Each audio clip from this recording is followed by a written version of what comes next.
మూలకున్న కట్టెలు ముంగట పడుతున్నాయి. పక్కకు పెట్టిన పొయ్యిరాళ్ళు మళ్ళీ అవసరం పడుతున్నాయి. చెప్పాలంటే ఒకప్పటి పాత రోజులు మళ్ళీ కళ్ళ ముందు కదలాడుతున్నాయి. గొట్టం పట్టి ఉఫ్ ఉఫ్ మంటి ఊదుతూ పొయ్యి మండించే రోజులొచ్చాయి. పశ్చిమాసియాలో నెలకొన్న యుద్ధ పరిస్థితుల కారణంగా అంతా అస్తవ్యస్తంగా మారింది. మార్కెట్లు గణనీయంగా పడిపోయాయి.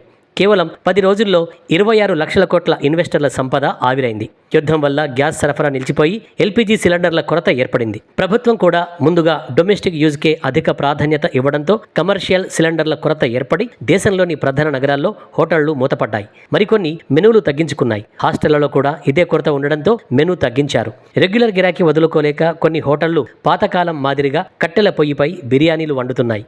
ఇంకా చిన్న చితక హోటళ్లు సైతం కట్టెల పొయ్యిలు పెట్టి ఉఫ్మంటూ ఊదుతూ అవస్థలు పడుతున్నారు. వంట గ్యాస్ కొరత కూడా ఏర్పడుతుందేమోనన్న ఆందోళనతో ఏజెన్సీల వద్ద జనం సిలిండర్ల కోసం క్యూలు కడుతున్నారు.